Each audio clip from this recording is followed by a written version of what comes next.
បន្ទាប់អំពីព្រះអរិយមេត្រីបានត្រាស់ដឹងហើយនឹងបរិនិព្វានទៅចំពោះផតកម្មនេះត្រូវឆេះទៅដោយផែនដីណាទានក្នុងកាលជាទីបំផុតនោះនឹងអត់មានព្រះសម្មាសម្ពុទ្ធត្រាស់ក្រោយព្រះអរិយមេត្រីទៀតទេគឺផតកម្មនឹងមានព្រះសម្មាសម្ពុទ្ធ5ព្រះអង្គនឹងទីបំផុតទៅក៏ត្រូវឆេះផែនដីនឹងត្រូវវិនិច្ឆ័យដោយសារភ្លើងឆេះនឹងរយៈកាលយូររយៈកាលចាប់តាំងអំពីផែនដីនឹងមានព្រះអាទិត្យព្រះច័ន្ទអាចដើម្បីមានមនុស្សរស់នៅបានណាមករហូតទល់គ្នានឹងឆេះគឺថារយៈពេលឆេះស្មើគ្នាទៀតរយៈពេលដែលត្រូវឆេះផែនដីនិងរយៈពេលដែលផែនដីនឹងឯងចាប់ផ្ដើមមានព្រះអាទិត្យព្រះច័ន្ទមានមនុស្សរស់នៅបានមកទល់គ្នានឹងចាប់ផ្ដើមឆេះហ្នឹងរយៈពេលហ្នឹងយូរប៉ុណ្ណាពេលឆេះក៏យូរប៉ុណ្ណឹងដែរហើយឆេះអស់រលីងអញ្ចឹងទៅគឺថាអត់មានសល់អីទេអត់មានឆេះទៅនៅជាទឹកសមុទ្រនៅជាអីទេអត់តែឆេះទាំងអស់ហ្នឹងហើយរយៈពេលដែលទទេហ្នឹងគឺរយៈពេលហ្នឹងយូរប្រហែលគ្នានឹងឆេះហ្នឹងដែរហើយបានចាប់ផ្ដើមក៏កើតឡើងវិញចលនានៃការសម្ភាធក៏កើតឡើងហ្នឹងតាំងពីចាប់ផ្ដើមក៏កើតរហូតទាល់នឹងគ្នានឹងកើតបានមានព្រះអាទិត្យព្រះច័ន្ទហ្នឹងក៏រយៈពេលយូរមួយចំណែកដែរដូច្នេះគឺថាក្នុងផែនដីមួយហ្នឹងចែកជា4ក្នុងមួយចំណែកគឺស្មើគ្នាអាហ្នឹងចែកជា4អញ្ចឹងគឺពេលដែលចាប់ផ្ដើមមានមនុស្សរស់នៅបានរហូតទទួលគ្នានឹងវិនិច្ឆ័យអាហ្នឹងមួយចំណែកពេលដែលឆេះមួយចំណែកពេលឆេះអស់តាទេហ្នឹងនៅតាទេអត់មានអីសោះហ្នឹងគឺមួយចំណែកហើយចាប់ផ្ដើមក៏កើតនឹងកើតបានសម្រាប់ជាផែនដីអាចមនុស្សរស់នៅបានក៏មួយចំណែកទៀត4ចំណែកអញ្ចឹងហ្នឹងហើយ4ចំណែកទាំងឯងដែលហៅថា1មហាកប្ប1មហាកប្បហ្នឹងគឺ4ចំណែកហ្នឹង1មហាកប្បគឺផែនដីមួយហ្នឹងគឺសរុបទាំងកើតទាំងវិនិច្ឆ័យហ្នឹងចឹងហើយចំពោះផតកម្មហ្នឹងដែលឆេះអស់ទៅអញ្ចឹងណាទៀតហើយព្រះសម្មាសម្ពុទ្ធព្រះអង្គទ្រង់ត្រាស់សម្ដែងចំពោះព្រះសិរីបុត្រណាដែលត្រូវផែនដីកើតមានក្រោយតទៅទៀតនោះព្រោះតែកាលណាឆេះអស់ទៅវាមិនតទេហើយចាប់ផ្ដើមកើតឡើងថ្មីផែនដីថ្មីមួយទៀតណាទៀតផែនដីថ្មីមួយទៀតហ្នឹងគឺអត់មានព្រះសម្មាសម្ពុទ្ធបានត្រាស់ទេនឹងផែនដីក្រោយហ្នឹងហើយមិនមែនតែផែនដីមួយហ្នឹងទេគឺព្រះអង្គទ្រង់ត្រាស់សម្ដែងថាមួយអសង្ខ័យផែនដីនៅដោយសញ្ញកប្បនឹងស្ដាប់បានទេណាមួយអសង្ខ័យផែនដីមួយអសង្ខ័យមហាកប្បហ្នឹងចាប់ពីផែនដីហ្នឹងទៅផែនដីក្រោយមួយអសង្ខ័យផែនដីគឺសញ្ញកប្បអត់មានព្រះសម្មាសម្ពុទ្ធបានត្រាស់ទេហើយមួយអសង្ខ័យហ្នឹងច្រើនណាស់នៅក្នុងការរាប់ចំនួនហ្នឹងយើងចេះរាប់ហើយ10 100 1000 10000ណាសែនមួយសែនសូន្យប្រហែលមួយសែនសូន្យបានមួយសែនសូន្យ5ហ្នឹងហើយអញ្ចឹងណា10000 04 មួយសែន05 100សែនសូន្យប្រហែល100សែន07អញ្ចឹងទេណា100សែននឹងអីដែលឈ្មោះថាមកកោដហ្នឹងរបៀបរាប់នៅក្នុងពុទ្ធសាសនាទេណាមកកោដគឺត្រឹមតែ07ទេយើងហៅថា100សែនណា100សែនហ្នឹងគឺបានដីថាស្មើហ្នឹងមួយកោដអាហ្នឹង07ទេណាហើយមានឈ្មោះដែលត្រូវមាន07អញ្ចឹងដល់ទៅ20បានទទួលគ្នានឹងមួយអសង្ខ័យចាំមើលណា100សែនស្មើនឹងមួយកោដអាហ្នឹងចាប់ផ្ដើម07ទេណា100សែនកោដ100សែនកោដអាហ្នឹងមិនត្រូវ07គឺណា100សែនមិន07ទេណាហើយ100សែនកោដមិន014 100សែនកោដ100សែនកោដហ្នឹងស្មើនឹងបកោដ1បកោដហើយ100សែនបកោដហ្នឹងស្មើនឹង1កោដបកោដណា ហើយ100សែនកោតបកោតហ្នឹងស្មើនឹង1អ្នកហត់100សែនអ្នកហត់ហ្នឹងស្មើនឹង1និនអ្នកហត់100សែននិនអ្នកហត់ហ្នឹងស្មើនឹង1អាខោភិនីហ្នឹងហើយ100សែនអាខោភិនីអាហ្នឹងធ្វើថែម07ណាទេ100សែនអាខោភិនីហ្នឹងស្មើនឹង1ពិន្ទុហើយ100សែនពិន្ទុហ្នឹងស្មើនឹង1អពុតៈ100សែនអពុតៈស្មើនឹង1និរពុតៈ100សែននិរពុតៈហ្នឹងស្មើនឹង1អហហៈ100សែនអហហៈស្មើនឹង1អពពៈ100សែនអពពៈហ្នឹងស្មើនឹង1អដដៈហើយ100សែនអដដៈហ្នឹងទៅបានស្មើនឹង1សោគន្តិកៈ100សែនសោគន្តិកៈហ្នឹងទៅស្មើនឹង1ឧប1ឧបលៈហើយ100សែនឧបលៈហ្នឹងស្មើនឹង1កមុតៈហើយ100សែនកមុតៈហ្នឹងទៅបានស្មើនឹង1បតុមៈហើយ100សែនបតុមៈហ្នឹងទៅស្មើនឹង1បណ្ឌរិកៈ100សែនបណ្ឌកៈហ្នឹងទៀតទៅស្មើនឹង1អកថាណៈហើយ100សែនអកថាណៈហ្នឹងទៅស្មើនឹង1មហាកថាណៈ100សែនមហាកថាណៈហ្នឹងបានស្មើនឹង1អសង្ខ័យហ្នឹងអញ្ចឹងវាមាន20ទៀតមាន20មួយចាប់ទៅគឺថាមកកោតហ្នឹងណាមកកោតហ្នឹងវា07ទេណាហើយយើងរាប់ដែលមានថែម07ហ្នឹងដល់ទៅ20ដង1កោត2បកោត3កោតបកោត4អ្នកហត់5និនហត់6អាខោពីនេះ7ពិន្ទុ8អពុតៈ9និរពុតៈបាន10បានអហហៈ11អដៈ11អពពៈ12អដដៈបាន13សោគន្តិកៈ14ឧបលៈ15កមុតៈ16បតុមៈ17បណ្ឌរិកៈ18អកថាណៈ19មហាកថាណៈ20អសង្ខ័យហ្នឹងអញ្ចឹងហើយសុទ្ធតែថែមពីលើហ្នឹង100សែនហ្នឹងគឺវាត្រូវមាន140ហ្នឹងចំពោះ1អសង្ខ័យហើយ1អសង្ខ័យនេះមិនមែន1អសង្ខ័យឆ្នាំទេណា1អសង្ខ័យផែនដីដែលសញ្ញកັບអត់មានព្រះសម្មាសម្ពុទ្ធបានត្រាស់ហើយហ្នឹងបន្តអំពីផែនដីហ្នឹងទៅបន្តអំពីព្រះសាមេត្រីហ្នឹងទៅផែនដី1អសង្ខ័យអត់មានប្រពុតទេ1អសង្ខ័យផែនដីមែនទេណា1ផែនដីយូរ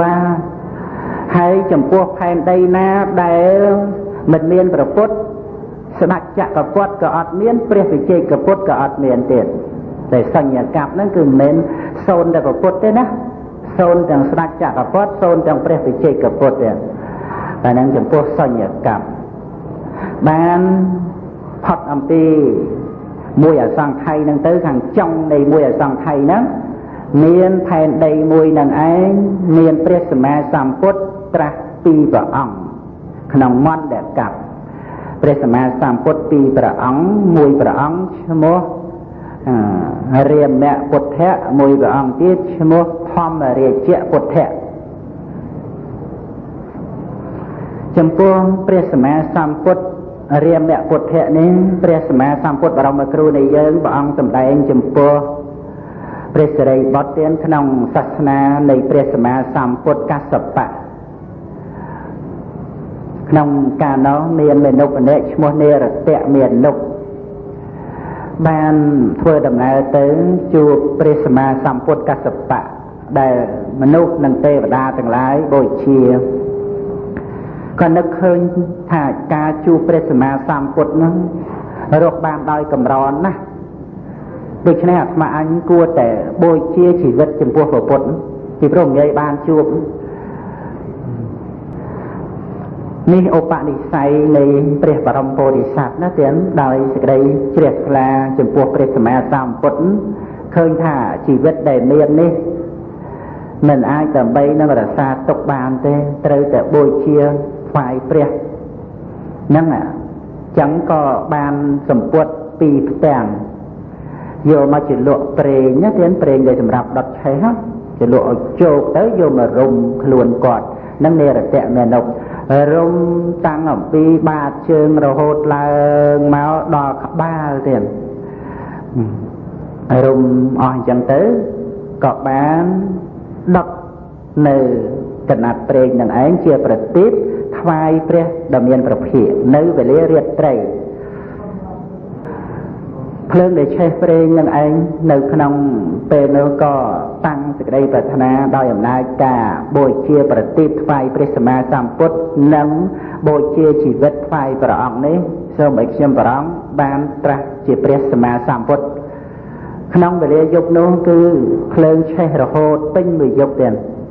ដែលអស់ជីវិតទៅហើយនិរតៈមេនុបភ្លើងក៏នៅតែឆេះរហូតបានជាប្រទីបថ្វាយ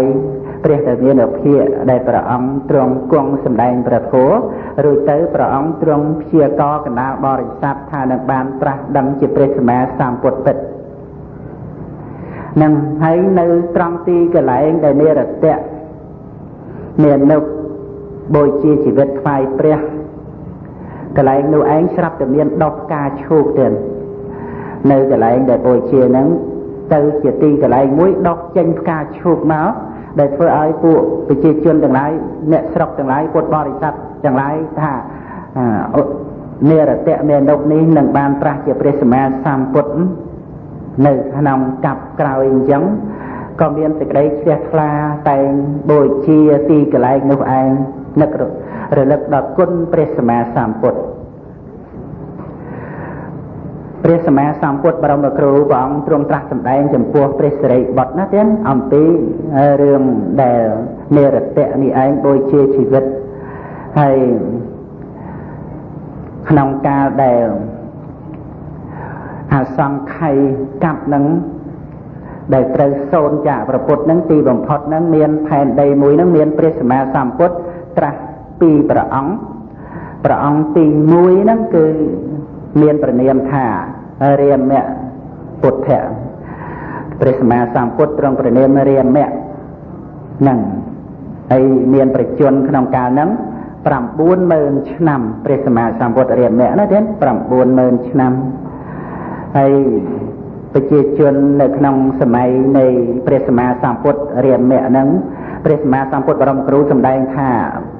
មានដំណើរទៅកាន់សុគតិភពច្រើនណាស់ក្នុងសាសនានៃព្រះសម្មាសម្ពុទ្ធរាមៈមួយហ្នឹងគឺព្រះសម្មាសម្ពុទ្ធសម្ដែងថាទៅកាន់ស្ថានសួគ៌ច្រើនណាស់មនុស្សក្នុងសម័យព្រះសម្មាសម្ពុទ្ធរាមៈហ្នឹងគឺដោយអំណាចការសម្ដែងព្រះធម៌នៃព្រះសម្មាសម្ពុទ្ធនឹងដោយសេចក្តីជ្រះថ្លាដែលពពួកមនុស្សនិងទេវតាទាំងឡាយមានឧបនិស្ស័យអំពីព្រះសម្មាសម្ពុទ្ធមុនទៅណាទៀតប៉ុន្តែត្រូវឆ្លងកាត់វដ្តសង្សារមួយអាសង្ខ័យមហាកប្បគឺមិនអាចដើម្បីត្រាស់ដឹងបានដោយខ្លួនឯងទេអាចដើម្បីបំពេញបុណ្យកុសលអីជាឧបនិស្ស័យជាអីមែនប៉ុន្តែមិនអាចត្រាស់ដឹងបានពីព្រោះមិនមានព្រះសម្មាសម្ពុទ្ធទ្រង់សម្ដែងព្រះធម៌ទ្រង់ចង្អុលបង្ហាញផ្លូវហើយវិស័យនៃពុទ្ធបរិស័ទតើតែបានជួបពុទ្ធតើតែបានស្ដាប់ធម៌ម្ល៉េះហើយទៅត្រូវទៅកកកុញគ្នាជាមួយនឹងព្រះសម្មាសម្ពុទ្ធរាមៈរយៈកាលដែលកន្លងទៅមួយអសង្ខ័យផែនដីនឹងមនុស្សដែលមានឧបនិស្ស័យត្រូវតែកកកុញគ្នាជាមួយនឹងព្រះសម្មាសម្ពុទ្ធរាមៈតម្រង់ដល់តែព្រះអង្គបានត្រាស់ទៅអាចដើម្បីសម្រេចនៅធម៌ហើយនឹងទៅកាន់សុគតិភពច្រើនណាស់ច្រើនមែនទេហ្នឹងឬទៅព្រះសម្មាសម្ពុទ្ធដែលជាអនាគតពុទ្ធវង្សទី3ទៀតព្រះអរិយមេត្រីទី1ព្រះរាមៈទី2ទី3គឺព្រះសម្មាសម្ពុទ្ធទ្រង់ព្រះនាមថាធម្មរាជៈទៀត នឹងនៅក្នុងផែនដីជាមួយព្រះរាមៈពុទ្ធជាម្ចាស់ហ្នឹងផែនដីមួយហ្នឹងមានព្រះសម្មាសម្ពុទ្ធពីរព្រះអង្គព្រះសម្មាសម្ពុទ្ធបរមគ្រូព្រះអង្គទ្រង់ត្រាស់សម្ដែងចំពោះព្រះធម្មសេនាបតីសិរីបុត្រនៅក្នុងការដែលព្រះសម្មាសម្ពុទ្ធត្រាស់ដឹងនៅនាអនាគតហ្នឹងគឺព្រះបាទបសេនតិកោសលនេះឯងទេព្រះបាទបសេនតិកោសលបច្ចៅក្រុងសាវត្ថីបច្ចៅក្រុងកោសលដែលមានអគ្គមហេសីគឺព្រះនាងមលិកានោះណាទេហ្នឹងប៉ុន្តែព្រះអង្គទ្រង់ត្រាស់សម្ដែងពីការកសាងបារមី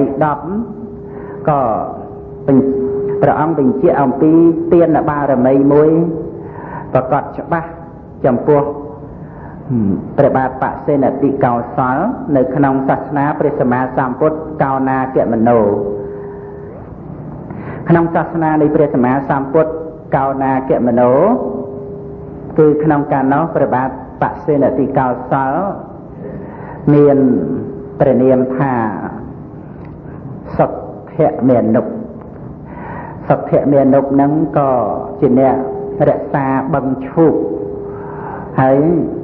មួយថ្ងៃបានការឈូក2យកទៅលក់បានអង្គប្រមាណក្តាប់ហ្នឹងយកមកចិញ្ចឹមជីវិតតែឯងចឹងទៅថ្ងៃមួយក៏បានជួបនឹងព្រះសម្មាសម្ពុទ្ធកោណាគមនោដែលព្រះអង្គទ្រង់ស្ដេចយាងទៅហើយទ្រង់គង់នៅទីកន្លែងមួយទ្រង់ព្រះញញឹមក្នុងកាលនោះសុទ្ធមេនុក៏បានក្រាបទូលដល់ព្រះរាមាភិថាបបិទ្ធព្រះអង្គដ៏ចម្រើនខ្ញុំព្រះអង្គមិនមែនជាញាតិរបស់ព្រះអង្គហើយមិនក៏ព្រះអង្គទតឃើញខ្ញុំហើយទ្រង់ញញឹមនឹងសួរទៅព្រះពុទ្ធអញ្ចឹងបានព្រះសម្មាសម្ពុទ្ធកោណាគមនោត្រាស់ថាអ្នកជាញាតិរបស់តថាគតខ្ញុំព្រះអង្គជាញាតិព្រះអង្គពីកើតថាអ្នកនឹងបានជាព្រះសម្មាសម្ពុទ្ធទ្រង់ព្រះនាមថាធម្មរាជៈក្នុងការជាអនាគតដូច្នេះតថាគតជាព្រះអរហន្តសម្មាសម្ពុទ្ធតថាគតគឺជាបងរបស់អ្នកពីព្រោះអ្នកជាព្រះសម្មាសម្ពុទ្ធក្រោយតថាគតដូច្នេះទៅតថាគតពោលថាអ្នកជាញាតិរបស់តថាគតជាវង្សរបស់តថាគតគឺជាពុទ្ធវង្សគ្រាន់តែបានឮប៉ុណ្ណឹងជ្រះថ្លាសប្បាយនឹងខ្លួនឯងថានឹងបានជាព្រះពុទ្ធក៏បូជាផ្កាឈូក2នឹងដល់ព្រះសម្មាសម្ពុទ្ធទៅព្រះអង្គក៏ទ្រង់ទទួលនៅផ្កាឈូកនឹងទៅហើយក៏គង់ប្រថាប់លើផ្កាឈូកនឹងក្នុងពេលដែលអរុណក្តៅឡើងសុទ្ធមេនុក៏បានយកនៅសម្ពុតដែលជាប់ទៅជាមួយនឹងពីរផ្ទាំងបាំងផ្សាយព្រះសម្មាសម្ពុទ្ធក្នុងការដែលឈួរបាំងផ្សាយព្រះអង្គដោយសេចក្តីអត់ធន់ទ្រាំនឹងកម្ដៅខ្លួនឯងសុខចិត្តថាខ្លួនឯងក្តៅចុះឲ្យតែព្រះអង្គបានតិចនៅក្នុងពេលនោះឯងដែលមានការញាប់ញួរទៅដល់ពិភពនេះហើយនឹងព្រំទៀតបានមកកម្មទីនោះឯងត្រេកអរអនុមោទនានិងសុភមេនុដែលជាបុគ្គលត្រូវបានត្រាស់ជាព្រះសម្មាសម្ពុទ្ធក្នុងការជាអនាគតត្រេកអររីករាយសម្បើមអ៊ូអែក្នុងពេលហ្នឹងហើយដោយអំណាចនៃការដែលបានឈួរបាំងនៅសម្ពុទ្ធពីផ្ទាំងដល់ព្រះសម្មាសម្ពុទ្ធណាទៀតនៅក្នុងទីកន្លែងនឹងឯងបន្ទាប់អំពីព្រះសម្មាសម្ពុទ្ធព្រះអង្គទ្រង់ស្ដេចជាងចេញទៅមានដើមកាប់ប្រព្រឹត្តមួយដើមដុះឡើងត្រង់កន្លែងដែលសុទ្ធមេនុនឹងបានថ្វាយការឈូកដល់ព្រះអង្គនឹងបាំងសម្ពុទ្ធការពារកម្ដៅថ្ងៃហ្នឹងមានដើមកាប់ប្រព្រឹត្តនឹងកើតឡើងហើយអ្នកស្រុកក្នុងសម័យនៃព្រះសម្មាសម្ពុទ្ធកោណាគមនោក្នុងកាលនោះអាស្រ័យជីវិតរស់នៅដោយសម្ពុទ្ធ ស្លៀកពាក់ដណ្ដប់និងអាហារបរិភោគពីដើមកាប់ប្រព្រឹត្តនោះឯងដែលដុកនៅក្នុងពេលបន្តមកហ្នឹងដោយអំណាចនៃសេចក្តីអត់ធន់ក្នុងការទ្រាំឈួរហាលថ្ងៃបាំងព្រះសម្មាសម្ពុទ្ធទៀតហ្នឹងហើយព្រះសម្មាសម្ពុទ្ធព្រះអង្គទ្រង់ត្រាស់សម្ដែងកាលដែលព្រះសម្មាសម្ពុទ្ធធម្មរាជាបានត្រាស់ក្នុងជំហានរបស់ព្រះអង្គមានការឈូកត្រួព្រះបាទទាព្រះអង្គគ្រប់ជំហានទាំងអស់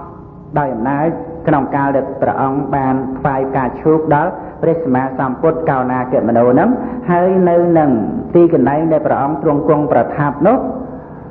មានការឈូកកែវទៀតមានការឈូកកែវប៉ិនកង់រាជរថនឹងតែងតែជាបល្ល័ង្កតែងជាទីគង់ប្រថាប់នៃព្រះសម្មាសម្ពុទ្ធធម្មរាជជានិច្ចកាលរហូតហើយក្នុងសម័យនៃព្រះសម្មាសម្ពុទ្ធធម្មរាជនឹងមានដើមកាប់ប្រព្រឹត្តដុះឡើងដែរហើយប្រជាជនក្នុងការនោះរស់នៅដោយពុទ្ធានុភាពដោយអំណាចនៃដើមកាប់ប្រព្រឹត្តនឹងឯងចិញ្ចឹមជីវិតហើយជ្រះថ្លាក្នុងបរតនត្រ័យក៏សុបោនឹងដែលមិនបានសម្រេចមគ្គផលក្នុងសាសនានៃព្រះសម្មាសម្ពុទ្ធរៀបមគ្គនឹងទៅក៏ត្រូវបានសម្រេចក្នុងសាសនានៃព្រះសម្មាសម្ពុទ្ធធម្មរាជនឹងច្រើនសន្ធឹកសន្ធាប់ទៀតនឹងហើយក្នុងកាលដែលព្រះសម្មាសម្ពុទ្ធធម្មរាជបានត្រាស់ក្នុងកាលនោះមាននៅបន្ទុកដែលវិចិត្រទៅដោយកៅ7ប្រការដែលជាបន្ទុកដ៏មានសេរីនៃព្រះសម្មាសម្ពុទ្ធគង់ប្រថាប់ជានិច្ចកាលដោយអំណាចការដែលព្រះអង្គក្នុងកាលនោះជាសទ្ធមេនុបយកនៅសម្ពុទ្ធពីផ្ទាំងបាំងព្រះសម្មាសម្ពុទ្ធកោណាគមនោទៀតដល់ព្រះអង្គបានត្រាស់ជាពុទ្ធមានបន្ទុកដែលសម្រាប់ព្រះអង្គគង់ប្រថាប់ជានិច្ចកាលដោយកៅ7ប្រការនឹងក្នុងមួយជីវិតនៃព្រះសម្មាសម្ពុទ្ធធម្មរាជនឹងគឺមានអញ្ចឹងព្រះសម្មាសម្ពុទ្ធទ្រង់សម្ដែងផែនដីមួយនឹងត្រូវវិនិច្ឆ័យទៅផែនដីកើតក្រោយមកបន្ទាប់នឹងមានព្រះសម្មាសម្ពុទ្ធមួយព្រះអង្គទៀតទ្រង់ព្រះនាមធម្មសាមីព្រះសម្មាសម្ពុទ្ធធម្មសាមីនឹងក៏បានដល់មានចិត្តបាបសម័យព្រះសម្មាសម្ពុទ្ធបរមគ្រូនៃយើងទៀតមានចិត្តបាបរាធិរាជនឹងឯងនឹងបានត្រាស់ជាព្រះសម្មាសម្ពុទ្ធនឹងក្នុងកាលជាអនាគតគឺព្រះសម្មាសម្ពុទ្ធទី4ទៀតព្រះអរិយមេត្រីទី1ព្រះរាមៈទី2ព្រះធម្មរាជៈទី3ទី4គឺព្រះធម្មសាមីនឹងគឺក្នុងសាសនានៃព្រះសម្មាសម្ពុទ្ធកស្សបៈបានប្រកាសឡើងនៅបារមីមួយក្នុងបណ្ដាបារមីទាំង10ហ្នឹងគឺមានទានបារមីមួយប្រកាសច្បាស់សម្រាប់ព្រះសម្មាសម្ពុទ្ធធម្មសាមីទៀតនឹងនៅក្នុងសាសនាប្រជានិស្រីព្រះសម្មាសម្ពុទ្ធបរមគ្រូនៃយើងគឺមានចិត្តបាបណាទៀតនឹងតែអាចដើម្បីថានឹងបានត្រាស់ដឹងជាព្រះសម្មាសម្ពុទ្ធបាននៅក្នុងសេចក្តីនេះគ្រាន់តែមួយរយៈពេលនៃចិត្តបាបតែប៉ុណ្ណោះប៉ុន្តែដោយសពថ្ងៃនេះក៏ទៅជាបុគ្គលសម្មាទិដ្ឋិជាបុគ្គលសម្មាទិដ្ឋិដោយការផ្ចាញ់របស់ព្រះមោគលីបតិសធិរៈដែលនិមិត្តសាកសពឲ្យជាប់នឹងកកហើយក៏បានទៅជាបុគ្គលសម្មាទិដ្ឋិនឹងបានជាព្រះសម្មាសម្ពុទ្ធក្នុងការវែងឆ្ងាយណាស់ទៀតនៅក្នុងសាសនានៃព្រះសម្មាសម្ពុទ្ធកស្សបៈនៅក្នុងកាលនោះព្រះសម្មាសម្ពុទ្ធធម្មសាមីមានកំណើតកើតជាអាមាត្យរបស់ព្រះរាជាក្នុងកាលដែលព្រះសម្មាសម្ពុទ្ធកស្សបៈគង់នៅក្នុងសមាបត្តិហើយក៏បានជ្រាបថានៅថ្ងៃស្អែកឡើងព្រះសម្មាសម្ពុទ្ធទ្រង់ចេញអំពីផលសមាបត្តិព្រះរាជានៅក្នុងនគរនោះទ្រង់ព្រះនាមកង្សកេសរាជមាន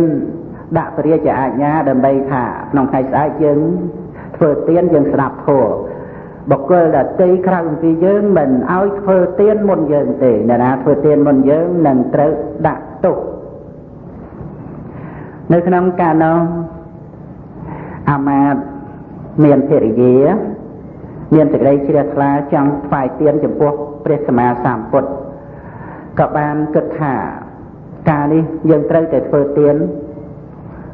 យើងត្រូវតែធ្វើមុនព្រះរាជាបើសិនជាត្រូវទទួលទោសដល់ទៅស្លាប់ក៏យើងត្រូវតែធ្វើឲ្យបានដែរក៏បានទៅពិគ្រោះជាមួយនឹងភរិយាថាក្នុងថ្ងៃស្អែកនេះសូមឲ្យនាងដាំបាយមួយកញ្ចប់ឲ្យខ្ញុំដើម្បីខ្ញុំបានធ្វើទានជាមួយនឹងព្រះសម្មាសម្ពុទ្ធហើយបើសិនជាត្រូវទទួលទោសដល់ទៅការប្រហារជីវិតក៏ខ្ញុំសុខចិត្តដើម្បីឲ្យបានធ្វើដែរភរិយាក៏ព្រមទាំងថ្ងៃស្អែកឡើងដាំបាយជូនស្វាមីមួយចំណែកផ្ដាំផ្ញើមួយចំណែកទៀតនេះគឺជាចំណែករបស់ខ្ញុំសូមឲ្យស្វាមីហ្នឹងនាំយកទៅថ្វាយព្រះសម្មាសម្ពុទ្ធទាំងពីរកញ្ចប់ហ្នឹងក្នុងដំណើរដែលដើរទៅគាល់ព្រះសម្មាសម្ពុទ្ធនៅឯវត្តណាទៀតព្រះសម្មាសម្ពុទ្ធកស្សបៈណាមុនព្រះសម្មាសម្ពុទ្ធបរមគ្រូយើងនេះណាដំណើរចូលទៅគឺជួបពួករាជបរោះយាមជុំវិញទាំងអស់ឲ្យអត់ឲ្យអ្នកណាចូលទៅដើម្បីថ្វាយទានដល់ព្រះពុទ្ធទេអីនោះទៅមុនព្រះរាជាទៅមុនស្ដេចអាមាត្យហ្នឹងទៅមុនដល់អញ្ចឹងទៅគេសួរថាតើអ្នកអាមាត្យហ្នឹងត្រូវទៅជួបព្រះសម្មាសម្ពុទ្ធដើម្បីអីអ្នកឯនោះបើគិតថាអញកុហកទៅដើម្បីថាព្រះរាជាឲ្យអាត្មាអញមកអារាធនាព្រះសម្មាសម្ពុទ្ធការធ្វើទាននៃបុគ្គលកុហករមែងប្រសិជ្ជៈផលមិនបានផលច្រើនដែរដូច្នេះអាត្មាអញមិនត្រូវនិយាយកុហក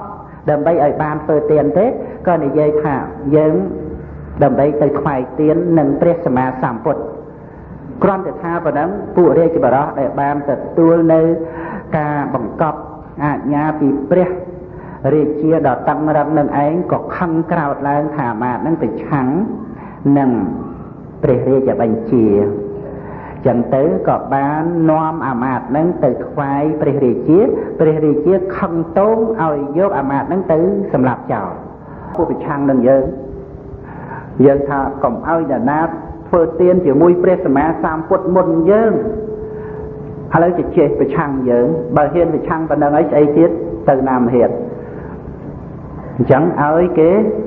នាំយកអាមាត្យនឹងឯងអាមាត្យផ្ទាល់ព្រះអង្គហ្នឹងទាំងឲ្យយកទៅសម្លាប់ព្រះសម្មាសម្ពុទ្ធកស្សបៈទ្រង់ចេញអំពីផលសមាបត្តិនៅក្នុងវេលារាត្រីនោះដែលព្រះអង្គគង់នៅក្នុងសមាបត្តិនឹងរួចហើយទ្រង់ពិចារណានៅបណ្ដាសពសត្វទាំងអស់ក៏ទ្រង់ជ្រាបថាអាមាត្យនេះឯងត្រូវបាត់បង់ជីវិតដោយសារតែតថាគតក្នុងកាលនោះព្រះអង្គក៏ទ្រង់និមិត្តព្រះសម្មាសម្ពុទ្ធពុទ្ធនិមិត្តមួយព្រះអង្គគង់នៅទីកន្លែងដែលព្រះអង្គគង់ក្នុងសមាបត្តិហ្នឹងរួចទៅតួព្រះអង្គពិតប្រកបក៏ព្រះអង្គទ្រង់ស្ដេចយាងមកកាន់ទីកន្លែងបហាជីវិតនឹងចឹងចំពោះពួកអ្នកយាមការពារអីព្រះអង្គក៏នៅឃើញព្រះអង្គទ្រង់គង់នៅជាពុទ្ធនិមិត្តតែព្រះអង្គទ្រង់ស្ដេចយាងមកដើម្បីជួបជាមួយនឹងអាមាត្យដែលព្រះអង្គទ្រង់ជ្រាបថាគឺជាពុទ្ធវង្សគឺជាវង្សរបស់តថាគតនឹងបានជាព្រះសម្មាសម្ពុទ្ធក្នុងការជាអនាគតក្នុងកាលដែលព្រះអង្គទ្រង់ស្ដេចយាងមកដល់ក្នុងកាលនោះព្រះអង្គទ្រង់ត្រាស់ថាអ្នកដ៏ចម្រើនមានបំណងដើម្បីធ្វើទានចំពោះតថាគតអ្នកចូលសម្រេចនៅបំណងរបស់អ្នកចុះក្នុងកាលនោះដោយពុទ្ធានុភាពទៀតចំពោះចង្ហាន់បិណ្ឌបាតដែលត្រូវខ្ចាត់ខ្ចាយដោយអំណាចគេចាប់ក្នុងពេលនោះក៏មានការប្រមូលផ្ដុំដោយដែលវិច្ខ្ចប់ពីដំបូងដល់អអញ្ចឹងដោយសម្រាប់ឲ្យបានទៅជាទេយវត្ថុទេយធម៌សម្រាប់ថ្វាយព្រះពេលនោះអាមាត្យក៏បានថ្វាយនៅចង្ហាន់បិណ្ឌបាតដល់ព្រះសម្មាសម្ពុទ្ធនៅចំណែករបស់គាត់នឹងមួយចំណែកហើយមួយចំណែកទៀតក៏ជារបស់ភរិយាគាត់ដែលបានផ្ញើទៅ បានជាពីចំណែកព្រះតមានប្រភាព្រះអង្គទ្រង់ទទួលនៅចង្ហាន់បិណ្ឌបាតក្នុងពេលនោះក្នុងកាលនោះអាមាត្យនោះឯងក៏ដឹងថាខ្លួននឹងត្រូវស្លាប់ដោយមិនមានរួញរាយអីនឹងការដែលត្រូវស្លាប់យ៉ាងនេះប៉ុន្តែក៏មានសេចក្តីប្រាថ្នាថានឹងឲ្យបានជាព្រះសម្មាសម្ពុទ្ធក្នុងការជាអនាគតរួចទៅព្រះសម្មាសម្ពុទ្ធព្រះអង្គទ្រង់បានព្យាករណ៍ថាអ្នកនឹងបានជាព្រះសម្មាសម្ពុទ្ធយ៉ាងពិតក្នុងការជាអនាគតរួចទ្រង់ក៏បាត់អំពីទីកន្លែងនោះមកកម្មទីដែលព្រះអង្គទ្រង់គង់នៅក្នុងសមាបត្តិវិញគ្រាន់តែព្រះអង្គទ្រង់ស្ដេចយាងចេញផុតមកក៏គេសម្លាប់គាត់ទៅនៅពេលដែលសម្លាប់រួចហើយក្នុងពេលនោះការក៏ក្រើកញាប់យកផែនដីទៀតក៏ក្តឹងក៏ក្តាំងសពគ្រប់រហូតដល់ទៅស្វេតឆ័ត្ររបស់ព្រះរាជាបាក់ធ្លាក់ចុះក្រោមដោយការញាប់ញ័រផែនដីព្រះរាជាភ័យពេកអត់មានបានទៅថ្វាយចង្ហាន់ព្រះឯណានាំបង្កប់ឲ្យគេបិទទ្វារនគរទៀតផងដោយសារភ័យក្នុងពេលហ្នឹងហើយនៅពេលដែលញាប់ញ័រផែនដីក្នុងកាលនោះកំណត់16កន្លែងកើតត្រង់កន្លែងដែលអាមាត្យនោះឯងបូជាជីវិតថ្វាយព្រះតមានប្រភាជាមួយគ្នានឹងបាយកញ្ចប់ណាការលះបង់ជីវិតក្នុងពេលហ្នឹងលះបង់ជីវិតបូជាព្រះពិតណាទេ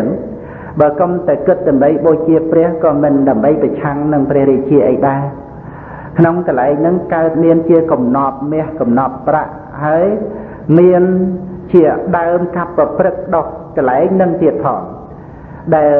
ធ្វើឲ្យភរិយារបស់អាមាត្យហ្នឹងភរិយារបស់អាមាត្យហ្នឹងហើយនឹងបុត្រធីតាកូនប្រុសស្រីរបស់អាមាត្យនឹងឯងស្វះស្វែងដើររកបិតាស្វះស្វែងដើររកស្វាមីណារហូតទៅកាន់ទីដែលគេសម្លាប់នៅនឹងព្រៃស្ម័គ្រសានទៀតព្រៃសុកសានដែលគេសម្លាប់ប្តីសម្លាប់ឪពុកហ្នឹងទៅរកដល់ទីកន្លែងហ្នឹងដែលបានឃើញនៅសាកសពដែលត្រូវស្លាប់ត្រង់ទីកន្លែងហ្នឹងប៉ុន្តែក៏ចាប់ផ្ដើមរស់នៅក្នុងព្រៃសុកសានហ្នឹងព្រៃស្ម័គ្រសានហ្នឹងដោយបានការចិញ្ចឹមជីវិតពីដើមកាប់ប្រព្រឹត្តមួយដើមហ្នឹងសម្រាប់ការចិញ្ចឹមជីវិតដោយសពុតក៏អាវដោយអាហារបរិភោគហើយថែមទាំងមានកំណត់នៅក្នុងទីកន្លែងនោះទៀតផងរស់នៅក្នុងទីកន្លែងនោះរហូតដល់500ឆ្នាំនៅក្នុងព្រៃសុកសាននឹងឯងក្នុងសាសនានៃព្រះសម្មាសម្ពុទ្ធកស្សបៈនៅក្នុងកន្លែងហ្នឹងបាន500ឆ្នាំហើយមានសម្ដែងថាមានទាំងទីកន្លែងសម្រាប់នៅដូចជាវិមានដូចជាប្រាសាទអីសម្រាប់ជ្រកសម្រាប់រស់នៅទៀតផងបាននៅដល់ទៅ500ឆ្នាំដោយអំណាចនៃការបូជានៅបាយកញ្ចប់ដល់ព្រះសម្មាសម្ពុទ្ធកស្សបៈព្រះសម្មាសម្ពុទ្ធធម្មសាមីពេលដែលបានត្រាស់ជាព្រះសម្មាសម្ពុទ្ធគឺពុទ្ធបរិស័ទអ្នកស្រុកប្រជាជនប្រជារាស្ត្រទាំងអស់ក្នុងសម័យនៃព្រះសម្មាសម្ពុទ្ធធម្មសាមីចិញ្ចឹមជីវិតដោយអង្ករស្រូវសាលីកើតឯងរហូតកើតឯងនឹងរហូតដោយអំណាចបុណ្យនៃព្រះសម្មាសម្ពុទ្ធដែលបានថ្វាយទានដល់ព្រះពុទ្ធកស្សបៈបានសម្រេចជាប្រយោជន៍ដល់មនុស្សទាំងឡាយដោយមិនចាំបាច់ធ្វើស្រែធ្វើចម្ការទៀតគឺអាហារសម្រាប់រស់មានស្រាប់ដោយអំណាចបុណ្យនៃព្រះសម្មាសម្ពុទ្ធហ្នឹងម្ល៉េះហើយម្នាក់មានសេចក្តីជ្រះថ្លានឹងព្រះសម្មាសម្ពុទ្ធមានតែតិចអីទៀតព្រោះមិនចាំបាច់អាស្រ័យធ្វើស្រែចម្ការអីម្ល៉េះហើយមានតែការបូជាបរតនត្រ័យស្ដាប់ព្រះធម៌ចឹងហើយអាចបានសម្រេចនៅទីបំផុតទុកក្នុងសាសនានៃព្រះសម្មាសម្ពុទ្ធមួយអង្គច្រើនណាស់ព្រះសម្មាសម្ពុទ្ធធម្មសាមីមានប្រជជន100,000 ឆ្នាំគត់ទៅហ្នឹងព្រះសម្មាសម្ពុទ្ធមុនធម្មសាមីនោះគឺព្រះសម្មាសម្ពុទ្ធដែលជាធម្មរាជាណាដែលប្របាទបសេនតិកោសលបានត្រាស់ហ្នឹងមានប្រជជន5000អត់ទៅ50000 ឆ្នាំទៀតហ្នឹងគឺ យើងចាំឲ្យព្រះអរិយមេត្រី 80000 ឆ្នាំ បន្តទៅទី2គឺព្រះសម្មាសម្ពុទ្ធរាមៈ 90000 ឆ្នាំ ទី3ព្រះសម្មាសម្ពុទ្ធធម្មរាជៈ 50000 ឆ្នាំ ព្រះសម្មាសម្ពុទ្ធធម្មសាមី 100,000 ឆ្នាំ មនុស្សក្នុងសម័យហ្នឹងអាយុច្រើនចឹងដូច្នេះខ្ញុំកណ្ដាលចាំបាទសម្ដែងប៉ុណ្ណឹងសិនចុះចំពោះអនាគតពុទ្ធវង្សនឹងសម្ដែងបន្តទៅនៅក្នុងថ្ងៃស្អែកនិងថ្ងៃក្រោយទៀតចំពោះការត្រាស់ដឹងនៃព្រះសម្មាសម្ពុទ្ធដើម្បីជាការសម្ដែងបញ្ជាក់នៅក្នុងដែលថាតថាគតស្សៈអរហតោសម្មាសម្ពុទ្ធស្សៈបាតុភាវោទលភោលោកស្មិងគឺការកើតប្រកបនៃព្រះសម្មាសម្ពុទ្ធជាព្រះតថាគតជាព្រះអរហន្តនឹងគឺថារកបានដោយកម្រក្នុងលោកហើយក៏យើងជ្រះថ្លានឹងការកសាងបារមីរបស់ព្រះបរមពោធិសត្វដែលធ្វើឲ្យយើងឃើញថាបញ្ញខណ្ឌជីវិតយើងសពថ្ងៃនេះគ្មានអីដើម្បីនឹងគួរឲ្យយើងប្រកាន់មមទេ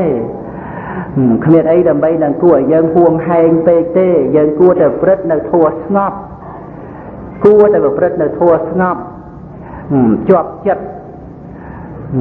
ផ្ដិតជាមួយនឹងព្រះធម៌ជាអារម្មណ៍ដ៏ជាទីគោរពតាំងនៅក្នុងព្រះធម៌ព្រះសទ្ធំជាមលុបដ៏ត្រជាក់តាមផ្លូវចិត្តមិនតោះមិនតេងមិនខ្វាយមិនខ្វល់ជាមួយនឹងអ្នកដទៃចិត្តខាងក្រុមគ្រួសារកូនចៅដែលមានការប្រព្រឹត្តទៅជាប្រអតីធម្មតានៃលោកវិស័យយ៉ាងណាប៉ុន្តែកណ្ណាគុណម្ចាស់ស្ងប់រងាប់ចិត្តមានបិតិនឹងតាមកជានៅក្នុងព្រះធម៌ពិចារណាឃើញការលះបង់នៅសង្ខារធម៌គឺឧបាទានខណ្ឌ5រមែងបានរួចផុតចាកទុក្ខទាំងពួងអាហ្នឹងនៅដោយបិតិនឹងតាមកជានៅក្នុងព្រះធម៌រឿយៗណាទៀតណាសូមអនុមោទនាគុណទានបន្តអំពីព្រះសម្មាសម្ពុទ្ធធម្មសាមីព្រះនិព្វានទៅសារកັບនោះគឺផែនដីហ្នឹងមានព្រះសម្មាសម្ពុទ្ធត្រាស់ដឹងតែមួយព្រះអង្គហ្នឹងក៏បានវិនិច្ឆ័យទៅកន្លងទៅកើតផែនដីមួយក្រោយជាសញ្ញកັບទៀតអត់មានព្រះសម្មាសម្ពុទ្ធបានត្រាស់ទេសញ្ញកັបមួយហ្នឹងបានកន្លងទៅផែនដីមួយក្រោយទៀតបន្ទាប់ពីសញ្ញកັບហ្នឹងមានព្រះសម្មាសម្ពុទ្ធព្រះអង្គទ្រង់ត្រាស់ដឹងពីរព្រះអង្គនៅក្នុងផែនដីហ្នឹងឈ្មោះថាមន្តកັບព្រះសម្មាសម្ពុទ្ធព្រះអង្គទ្រង់ត្រាស់ដឹងណាទៀតមួយព្រះអង្គឈ្មោះនិរតៈសម្មាសម្ពុទ្ធជាម្ចាស់ហ្នឹងហើយមួយព្រះអង្គទៀតនោះមានឈ្មោះថារាំងសីមនីសម្មាសម្ពុទ្ធជាម្ចាស់ពីរព្រះអង្គណាទៀតនិរតៈសម្មាសម្ពុទ្ធហើយនឹងរាំងសីមុនីសម្មាសម្ពុទ្ធចំពោះព្រះសម្មាសម្ពុទ្ធនិរតៈនេះមិនគឺនរណាទេព្រះសម្មាសម្ពុទ្ធព្រះអង្គទ្រង់ត្រាស់សម្ដែងចំពោះព្រះធម្មសេនាបតីសិរីបុត្រសម្ដែងនៅលើរាហូអសរិនតោកណ្ណាគុណចាស់ឆ្លប់លើទេរាហូអសរិនហ្នឹងនៅក្នុងគម្ពីរអនាគតពុទ្ធវង្សក៏បានសម្ដែងដោយសេចក្តីសង្ខេបនៅរាហូអសរិនរាហូអសរិននេះគឺជាស្ដេចឧបរាជគឺជាឧបរាជរបស់ស្ដេចអសលទាំងរាហូអសរិនណាគឺជាឧបរាជរបស់ព្រហ្មតតាសុរៈគឺអសលឈ្មោះព្រហ្មតតនៅបាតភ្នំព្រះសុនេរុផ្នែកខាងជើងនឹងរាហូអសរិននេះឯងជាឧបរាជមានយសមានសេរីធំមានយសមានសេរីធំជាងអសលទាំងអស់នឹងមានកម្ពស់ 48,000 យោជន៍កម្ពស់រាហូអសរិន 48,048,000 យោជន៍ធំទេធំណាស់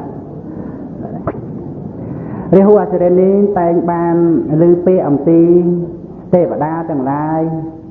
បានសរសើរគុណរបស់ព្រះដ៏មានព្រះភិក្ខដោយអនេកបរិយាយដល់តែបានឮទេវតាទាំងឡាយ សរសើរគុណព្រះដែលមានពភាកអញ្ចឹងទៅនឹកចង់មកមើលព្រះដែរប៉ុន្តែនឹកទៅដូចជាលំបាកណាស់វាលំបាកមិនដឹងជាថាមកនឹងត្រូវអោនមើលព្រះនឹងយ៉ាងម៉េចឲ្យឃើញច្បាស់មិនដឹងជាត្រូវលុតត្រូវលូនត្រូវក្រាបអ្មេចមើលព្រះវាពិបាកនឹងអោនណាស់ម្ល៉េះខ្ជិលនៅទៀតដែរប៉ុន្តែក្រោយមកមិនអាចនៅស្ងៀមបានចិត្តតែលឺសរសើរព្រះកិត្តិគុណរបស់ព្រះដែលមានពភាកដ៏យ៉ាងក្រៃលែងម្ល៉េះហើយព្រះសមណៈគោតមបានចេញចាកសក្យតកុលបួសជាពុទ្ធហើយមានកិត្តិគុណណាស់ណោះល្បីល្បាញនៅគុណរបស់ព្រះអង្គអញ្ចឹងគួរតែអាត្មាឯងនឹងទៅមើលឲ្យឃើញម្ដងទោះជាលំបាកអោនមើលអ្មេចគឺចេះទៅម្ដងទៅបានឃើញនឹកអញ្ចឹងព្រះដ៏មានព្រះភិក្ខព្រះអង្គទ្រង់ជ្រាបអំពីបំណងរបស់រាហូអសុរិនដើម្បីមកមើលតថាគតក្នុងពេលនោះព្រះអង្គក៏មានព្រះពុទ្ធដីកាឲ្យព្រះអានន្ទនឹងឯងក្រាលអាសនៈនៅខាងក្រៅប្រគុណតកតព្រះសម្មាសម្ពុទ្ធបរមគ្រូនៃយើងនេះណាទៀតហ្នឹងព្រះអង្គមានព្រះបរិវិតកៈថាតើអាត្មាអញត្រូវនៅក្នុងអរិយាបថណាដើម្បីឲ្យរាហូអសុរិននឹងមើលឃើញច្បាស់ត្រូវនៅក្នុងអរិយាបថឈ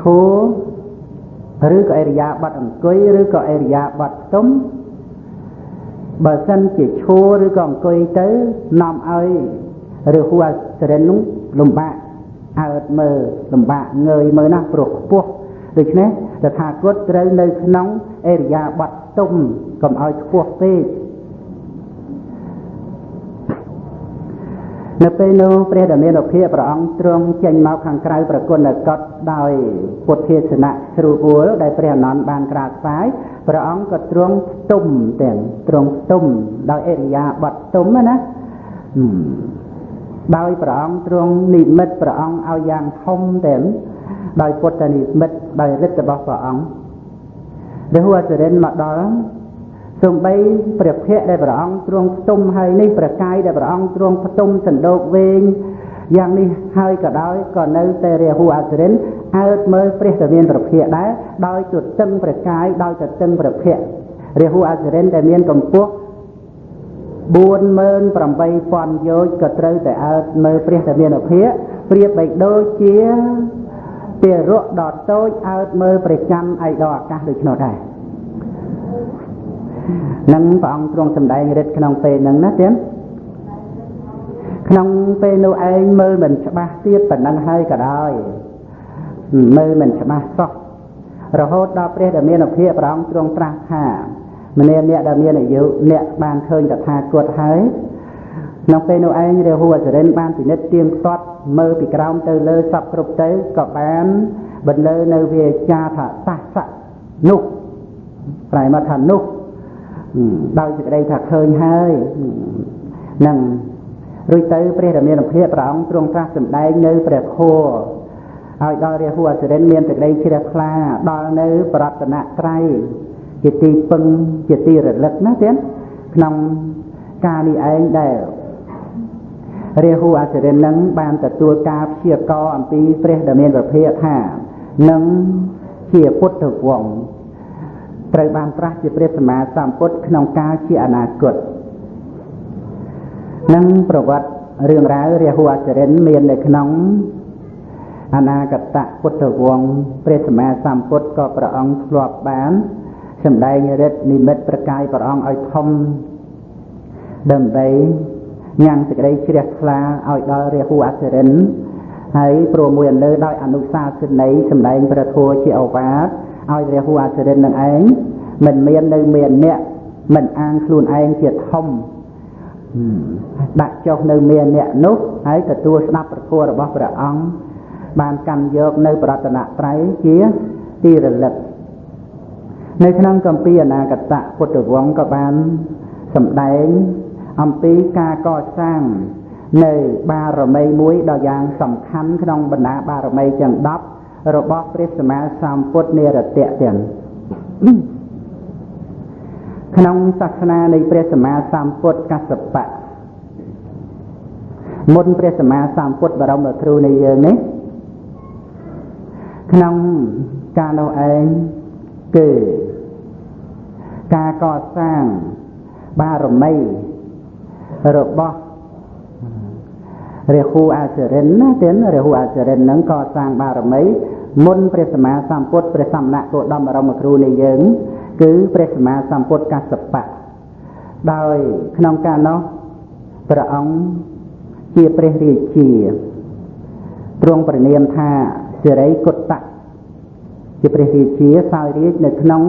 នគរក្នុងកាលព្រះសម្មាសម្ពុទ្ធកស្សបៈនឹងមាននគរឈ្មោះនិរៈមលៈដែលយើងហៅថា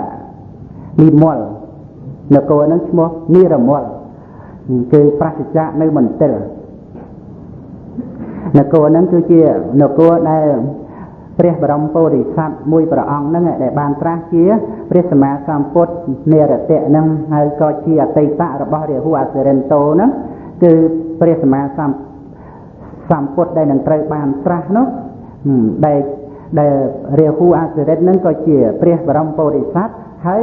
ព្រះរាជាទ្រង់ប្រណិនាមសិរីគុត្តៈនេះក៏ជាព្រះបរមពោធិសត្វហ្នឹងដែលបានមកជារាហូអសិរិនហើយនឹងបានទៅជាព្រះនិរតៈសម្មាសម្ពុទ្ធព្រះរាជាទ្រង់ប្រណិនាមសិរីគុត្តៈហ្នឹងនៅក្នុងនគរនិរមលមានអគ្គមហេសីទៀតអគ្គមហេសីនៃព្រះបាទសិរីគុត្តៈឈ្មោះនាងលំពុសាព្រះនាងលំពុសាដែលជាអគ្គមហេសីហើយមានបុត្រពីរព្រះអង្គបុត្រាមួយបុត្រីមួយបុត្រាទ្រង់ប្រណិនាមថានិក្រូតរាជកុមារហើយចំណែកបុត្រីឈ្មោះកោតមីរាជកុមារីក្នុងការគ្រប់គ្រងនគរនោះឯងមានឧបនិស្ស័យប្រព្រឹត្តទៅដើម្បីបរិច្ចាគនៅរាជសម្បត្តិឲ្យទៅជាទាន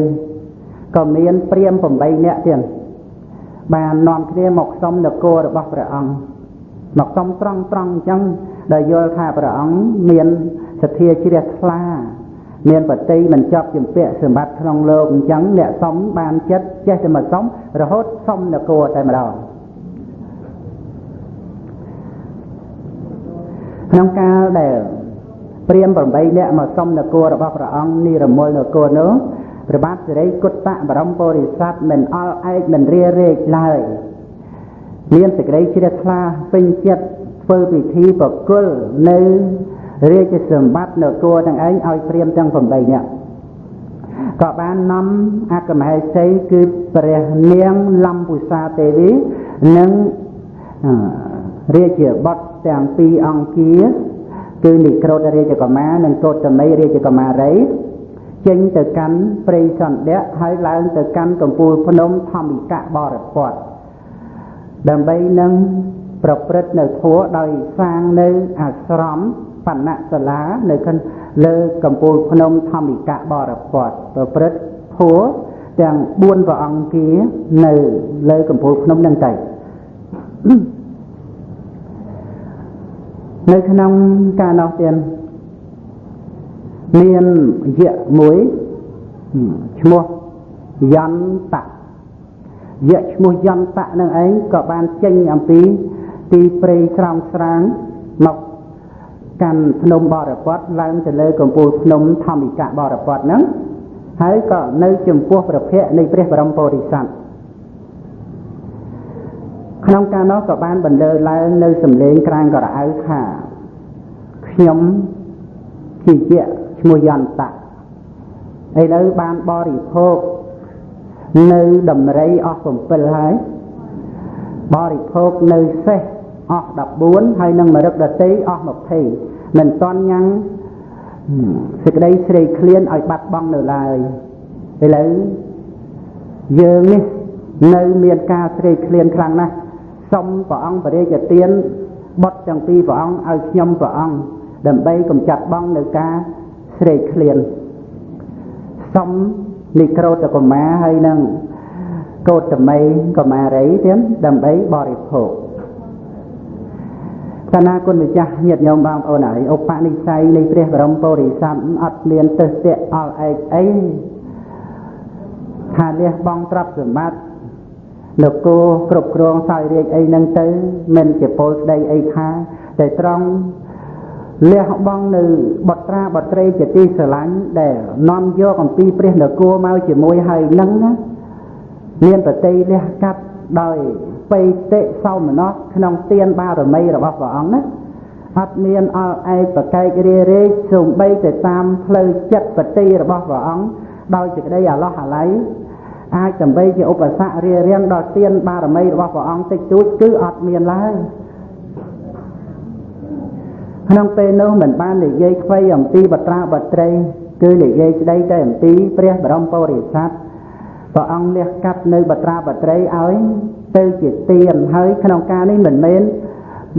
អ្នកដទៃណាជាមនុស្សប្រុសជាមនុស្សស្រីជាមនុស្សសាដើម្បីនាំបត្រាបត្រីទៅធ្វើជាខ្ញុំបំរើអីដូចជាតាជុរជក់ព្រាមមកសុំជាលីក្រស្នាអំពីព្រះវេស្សន្តរបរមពុរិស័ទអីគឺជាការសុំដើម្បីបរិភោគបំបត្តិនៅការស្រេកឃ្លានដែលមាននៅសេះសល់មិនទាន់គ្រប់គ្រាន់ក្នុងការបរិភោគនោះហើយព្រះអង្គលះកាត់ឲ្យដែរទៀតរឿងនេះវាអាចដើម្បីធ្វើឲ្យមតិមហាជនក្នុងលោកបច្ចុប្បន្នមានការពោលទោសព្រះបរមពុរិស័ទហើយក៏អាចប្រព្រឹត្តទៅដោយអកុសលក៏បានដែរក្នុងការពោលទោសនេះព្រោះអីពីព្រោះមិនបានជ្រាបដល់គុណនៃព្រះបរមពុរិស័ទហើយក៏មិនបានជ្រាបដល់ការបំពេញនៅបារមីរបស់ព្រះបរមពុរិស័ទដើម្បីឲ្យបានត្រាស់ជាព្រះពុទ្ធរឿងនេះគឺថាជាឧបនិស្ស័យនៃទានបារមីណាទៀតហើយរឿងឧបនិស្ស័យនេះមិនមែននៅក្នុងវិស័យនៃមនុស្សយើងសាមញ្ញគិតយល់បានស្រួលបួលល្អទេគឺជាពុទ្ធវិស័យជាអចិន្តិយៈទៀតពិតមែនតែព្រះអង្គមិនតាន់បានត្រាស់ជាព្រះពុទ្ធប៉ុន្តែការកសាងបារមីដើម្បីឲ្យបានជាព្រះពុទ្ធក៏នៅក្នុងពុទ្ធវិស័យដែរដូចជាព្រះបាទសង្ឃៈដែលជាអតីតរបស់ព្រះសាមេត្រីកាត់សសីស័កបូជាពធនោះហើយអាចដើម្បីពោលបានមួយវិគាថារឿងនេះជាពុទ្ធវិស័យទៀតយើងពិចារណាទៅថាមិនសមនិយាយបានកាត់សសីស័កហើយនេះគឺជាការដែលយើងមិនអាចគិតឃើញអញ្ចឹងហើយក្នុងការបរិច្ចាគនៅបុត្រាបត្រីឬបរិច្ចាគជីវិតអីរបស់ព្រះអង្គនោះគឺជាឧបនិស្ស័យដោយអំណាចថាការកសាងបារមីដើម្បីឲ្យបានជាព្រះពុទ្ធយើងមានតែប៉ុណ្ណេះទៅចុះមានតែតម្កល់សេចក្តីជ្រះថ្លាក្នុងគុណនៃព្រះសម្មាសម្ពុទ្ធថាមិនងាយបកគលណាកសាងបានឡើយដើម្បីឲ្យបានត្រាស់ជាព្រះពុទ្ធអាហ្នឹងយើងគិតយើងយល់តែប៉ុណ្ណឹងវិញទៅដើម្បីជ្រះថ្លាក្នុងគុណព្រះសម្មាសម្ពុទ្ធហើយជាឧបការៈការប្រព្រឹត្តបរិបត្តិមិនខុសមិនឃ្លៀងឃ្លាតខ្លាចបាបខ្មាស់បាបគោរពធម៌គោរពវិន័យដូចជាគោរពព្រះសម្មាសម្ពុទ្ធបើជាព្រះសង្ឃក៏ជាព្រះសង្ឃសាវករបស់ព្រះដែលមានប្រភាកគឺជាព្រះសង្ឃដែលស្ដាប់ព្រះសម្មាសម្ពុទ្ធគោរពព្រះធម៌ដែលព្រះអង្គសម្ដែងហើយគោរពព្រះវិន័យដែលព្រះអង្គបញ្ញត្តិហើយធម៌វិន័យនោះជាសាស្តាជំនួសព្រះអង្គព្រះសង្ឃដែលបានគោរពព្រះសាស្តាក៏ជាព្រះសង្ឃសាវករបស់ព្រះដែលមានប្រភាកបើព្រះសង្ឃឯណាមិនគោរពធម៌វិន័យរបស់ព្រះសាស្តាក៏ជាការដែលមិនគោរពព្រះសម្មាសម្ពុទ្ធហើយក៏មិនមែនជាព្រះសង្ឃសាវករបស់ព្រះដែលមានប្រភាកមិនមែនជាព្រះសង្ឃករតនៈអាហ្នឹងគឺកាលណាបើយើងជ្រាបច្បាស់នៅក្នុងរឿងគុណព្រះសម្មាសម្ពុទ្ធគឺអាចដើម្បីបានទៅជាព្រះសង្ឃសាវករបស់ព្រះដែលមានប្រភាកដោយការគោរពព្រះសម្មាសម្ពុទ្ធពុទ្ធបរិស័ទក៏បានចូលទៅគៀកចិត្តបរតនត្រ័យនេះគ្រាន់តែរៀបរាប់ការពារនៅអ្នកតេរបស់ពួកជនទាំងឡាយដែលបានស្ដាប់ឮហើយពោលទោសព្រះបរមពុរិស័ទណាទៀតតាមពិតសូម្បីបុគ្គលដែលបានកើតមកជាកូនរបស់ព្រះបរមពុរិស័ទជារឿងឧបនិស្ស័យនៃកូននោះនឹងយើងត្រូវវេញែកគ្នាតាមព្រះអភិធម្មណាទៀត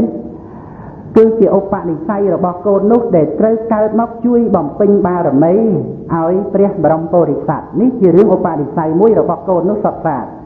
ហើយម្យ៉ាងទៀតសេចក្តីទុក្ខសេចក្តីលំបាកដូចជាជាលីក្រឹស្នាដែលតាជុរជក់វាយក្តីជាអកុសលវិបាករបស់កូនប្រុសស្រីនោះជាអកុសលវិបាក ពីព្រោះអកុសលវិបាកនេះមិនមែនព្រះបរមពុរិស័ទធ្វើឲ្យទេមិនមែនព្រះបរមពុរិស័ទនឹងមានទោសចិត្តបន្ទុះនឹងកូនប្រុសស្រីទេប៉ុន្តែអកុសលវិបាកនេះកើតមកអំពីបុគ្គលដែលបានធ្វើបាបកម្មទុកហើយដោយខ្លួនឯងអកុសលវិបាកកើតឡើងទទួលនៅបាបកម្មដែលបានធ្វើឲ្យនោះមិនមែនអ្នកដទៃជាអ្នកធ្វើនៅអំពើកម្មហើយបុគ្គលដទៃទៀតទទួលនៅផលកម្មទេដូចជាចំពោះបត្រាបត្រីរបស់ព្រះបាទសិរីកុត្តៈនេះអញ្ចឹងណាទៀតទីបំផុតដែលត្រូវមានអកុសលវិបាកនោះយ៉ាងណាគឺថាជាអកុសលវិបាកដែលខ្លួនឯងបានធ្វើមកដែលត្រូវយៈបរិភោគប៉ុន្តែចំពោះព្រះបរមពុរិស័ទមិនមានការប្រព្រឹត្តទៅដោយអកុសលទេគឺជាការប្រព្រឹត្តទៅដោយទានបារមីកាលណាបើជាកុសលសុទ្ធហើយមិនអាចយើងថាជាទោសបានទេគ្មានយកអីទៅធ្វើជាទោសកើតទេពីព្រោះរឿងទោសវាជាអកុសលដោយលោភៈទោសៈមោហៈតែបើជាកុសលហើយចឹងតែជាកុសលអ្នកដទៃមិនអាចធ្វើបាននោះក្នុងការលះបង់នេះគឺជាកុសលដែលប្រព្រឹត្តទៅរកបានដោយកម្រដែលអ្នកប្រាជ្ញធ្វើនៅការលះបង់នេះអ្នកដទៃងាយធ្វើបានទេធ្វើនៅអំពើកម្មដែលអ្នកដទៃមិនងាយនឹងធ្វើតាមបានព្រមលះបង់និក្រោធរាជកុមារហើយនឹងកោតមីបុត្រីដែលជាទីពេញបតីណាទៀតមិនមែនមិនស្រឡាញ់មិនពេញបតីទេរឿងធម្មតាចិត្តជាលោកីលោកភៈនៅតែជាលោកភៈអញ្ចឹងប៉ុន្តែដល់តែពេលត្រូវលះលោកភៈនឹងតែមកទៀតលះការចិត្តជំពាក់នឹងដើម្បីដូរយកការត្រាស់ដឹងជាព្រះសម្មាសម្ពុទ្ធដូរយកនៅសព្វញ្ញុតញ្ញាណហើយការបាននៅសព្វញ្ញុតញ្ញាណនេះគឺមិនមែនគ្រាន់តែដើម្បីជាប្រយោជន៍សម្រាប់ផ្ទាល់ព្រះអង្គទេគឺសម្រាប់ជាប្រយោជន៍ដល់មនុស្សនិងទេវតាច្រើនណាស់ហើយក៏ដើម្បីជាប្រយោជន៍ដល់កូនប្រុសកូនស្រីនឹងផងដែរដោយញាតិតថចរិយាការប្រព្រឹត្តដល់ញាតិគឺត្រូវតែជួយអ្នកទាំងអស់ដែលជាញាតិរបស់ព្រះអង្គដែលជួយបំពេញបារមីឲ្យព្រះអង្គនឹងឲ្យរួចផុតចាកទុក្ខដូច្នេះរឿងនេះវាត្រូវចែកដាច់គ្នាស្រឡះគ្មានកន្លែងណាដែលថាជាទោសទេនឹងអញ្ចឹងបើជារឿងជាទោសវិញហើយដូចជាព្រះវេស្សន្តរខឹងនឹងតាជូរជក់លើកធ្នូចង់បាញ់តាជូរជក់ណាដល់ពេលទោសកើតឡើងមានអីព្រឹត្តទៅដោយទោសៈដោយអកុសលប៉ុន្តែនៅពេលដែលលះបង់គឺជាកុសលបរិសុទ្ធស្អាតក្នុងពេលនោះព្រះបរមពុរិស័ទថាការដែលយើងត្រូវការសព្វញ្ញុតញ្ញាណក្រៃលែងណាស់បត្រាបត្រីនេះមិនបានមួយចំណែកនៃ100ដង1000ដង10000ដងសែនដងទេគឺមិនអាចដើម្បីមួយចំណែកដល់ល្អិតតូចទេគឺសព្វយុទ្ធញ្ញាណធំជាងលហើយក៏បានចាប់នៅបត្រាបត្រីនឹងឯងដោយប្រហោះម្ខាងជ្រោចទឹកដោយប្រហោះម្ខាងប្រគល់ឲ្យយន្តយៈក្នុងការនោះក៏ក្រើកញាប់ញ័រផែនដីណាទៀតក៏ក្រើកទឹកកងរំពងណាស់ព្រះសម្មាសម្ពុទ្ធព្រះអង្គទ្រង់ត្រាស់សម្ដែងចំពោះព្រះសិរីបុត្រថាព្រះសិរីកុត្តៈបរមពុរិស័ទបានធ្វើឲ្យញាប់ញ័រផែនដីក៏ក្រើកព្រៃព្រឹក្សាមានផ្លេកបន្ទោមានរន្ទះឆ្វេងឆ្វាត់ពេញអាកាសារហូតដល់ទៅភូមិទេវតាអាកាសទេវតាប្រអិនប្រព្រំនិងពពួកអមនុស្សទាំងឡាយក៏ក្រឹកក្រែងមកជ្រះថ្លានឹងគុណរបស់ព្រះបរមពុរិស័ទដែលលះកាត់បត្រាបត្រីឲ្យទៅជាចំណីយៈឲ្យទៅជាទានក្នុងកាលដែលយៈបាននៅកុមារាកុមារីដែលជាព្រះរាជបុត្រាព្រះរាជបុត្រីនៃព្រះបាទសិរីកុត្តៈបរមពុរិស័ទដឹកយកទាំងពីរនាក់ហ្នឹងទៅកាន់ខាងក្រោយបណ្ណសាលាទៅពីក្រោយទៀតព្រះបរមពុរិស័ទក៏ទួតពិនិត្យឃើញយៈយន្តៈហ្នឹងយកបត្រាបត្រីទៅដល់ក្រោយពេលនោះឯងយៈក៏ចាប់ងើយកកលិក្រោតកុមារណាទៀតចាប់ងើយកកហើយក៏យកថ្មិញរបស់យៈហ្នឹងខំកកលិក្រោតកុមារគ្រប់បើឈាមទៀតបើឈាមដោយសេចក្តីពេញចិត្តឆ្ងាញ់នឹងឈាមរបស់លិក្រោតកុមារហើយមនុស្សក្នុងសម័យហ្នឹងក៏មិនមែនតូចដូចនេះយើងទេពិតមែននៅកុមារប៉ុន្តែមនុស្សក្នុងសម័យហ្នឹងអាយុ20000ឆ្នាំបាន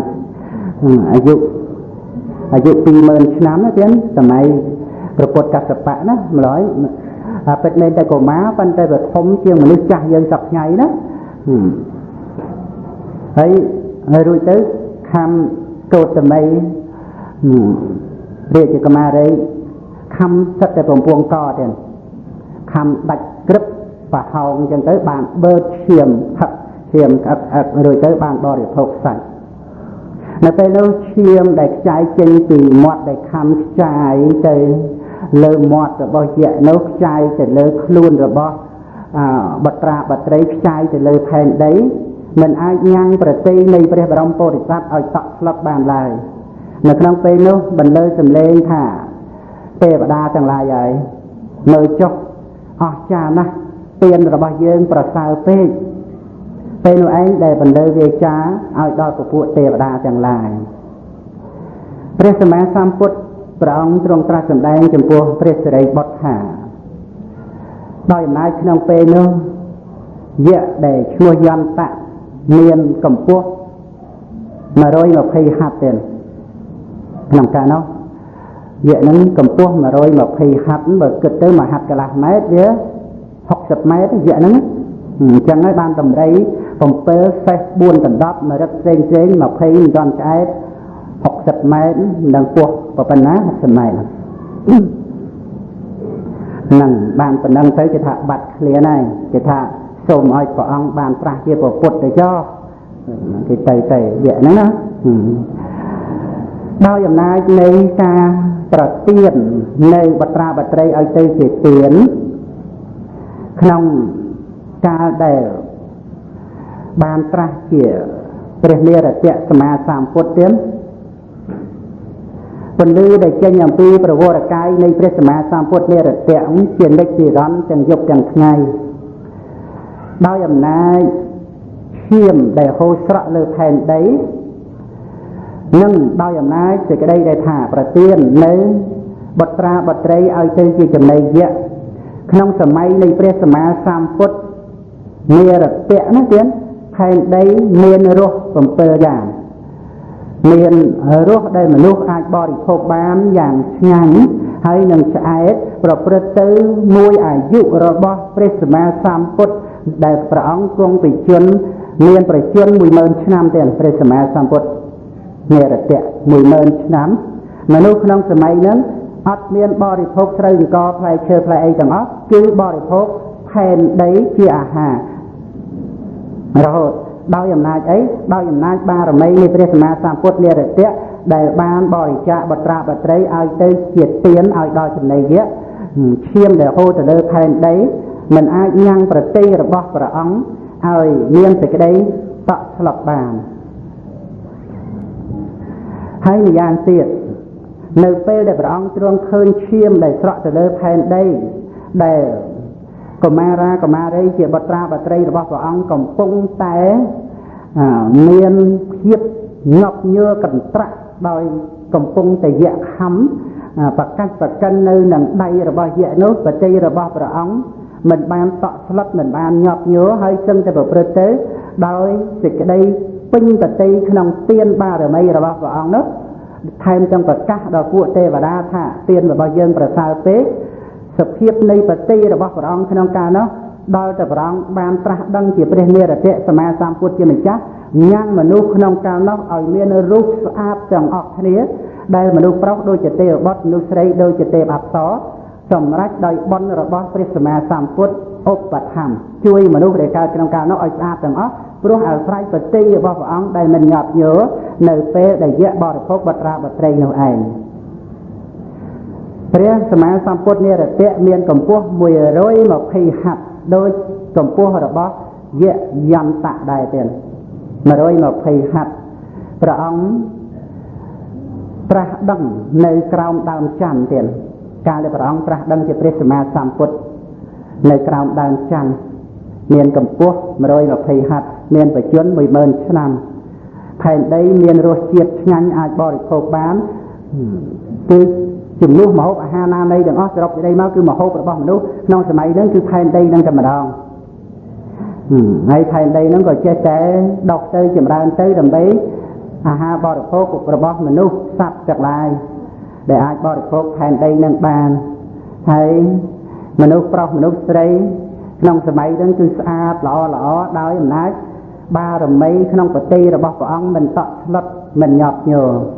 ខ្ញុំកណាជាបាទសម្ដែង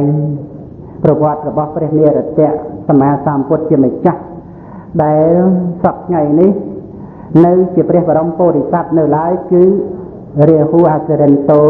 ដែលជាបរាជនៃស្ដេចអសលនៅបាតភ្នំព្រះសិនេរុនឹងបានត្រាស់ជាព្រះសម្មាសម្ពុទ្ធក្នុងការជាអនាគតដោយតែបានសម្ដែងមកយ៉ាងនេះកណាគុណម្ចាស់ញាតិញោមបងប្អូនស្រីប្រុសទាំងអស់គួរតែលះបង់សេចក្តីប្រកម្មក្នុងអត្តភាពមួយជាតិមួយកំណើតព្រោះថាកាលដែលកើតមកហើយក៏ជាអសារៈណាទៀតនឹងត្រូវលះបង់ទៅជាធម្មតាដូច្នេះបានថាការដែលយើងអាចមានប្រធัวក្នុងសម័យនេះដើម្បីលះបង់នៅអត្តភាពនេះក៏ជាការលះបង់បានដោយប្រសើរពេកព្រោះមិនឃើញថាជាសត្វជាបុគ្គលទូខ្លួនក្នុងការកើតឡើងជារូបវេទនាសញ្ញាសង្ខារវិញ្ញាណនេះឡើយហើយការកើតនេះក៏ប្រព្រឹត្តទៅដើម្បីចោលតែប៉ុណ្ណោះមិនមានអ្វីដើម្បីនឹងថាកើតទៀតក្នុងកាលជាអនាគតដោយបញ្ញខណ្ឌបច្ចុប្បន្ននេះឡើយម្ល៉េះហើយអ្វីដែលកើតទៀតនោះគ្រាន់តែជាទុក្ខសច្ចៈដែលជាផលរបស់សមុទយសច្ចៈតែប៉ុណ្ណោះប្រកាសណាគុណចាស់ញាតិញោមសូមឲ្យផុតស្រឡះចាកភពនេះឲ្យហើយទៅសូមលះបង់ភពនេះឲ្យហើយទៅដោយការរំលត់នៅសេចក្តីប្រកម្មថាមានទូលខ្លួនក្នុងរូបវេទនាសញ្ញាសង្ខារវិញ្ញាណក្នុងបច្ចុប្បន្ននេះទាំងមានខ្លួននៅក្នុងបរលោកនោះសូមកណាគុណម្ចាស់បានក្រេបនៅអមតៈដែលជាព្រះនិព្វានមានរស់ដើម្បីកម្ចាត់បងនៅសេចក្តីក្តៅក្រហាយតាមផ្លូវចិត្តសូមកណាគុណម្ចាស់បានជួបប្រទះនៅធัวដែលព្រះអរិយបុគ្គលបានសម្រេចហើយកុំបីគ្លៀងគ្លាតខ្លាយទៅជាប្រការៈដតីឡើយសូមអនុមោទនាណាទៀតចឹងសូមញាតិញោមបងប្អូនឧទ្ទិសបុណ្យកុសលទៀតពេវិកន្តវានិវេនតេយងសំពេលងកម្មហេយេសន្តាជីវន្តាអារហេតកម្មអញ្ញនាងសំពេលខន្តមេមេចេនតាសាទេ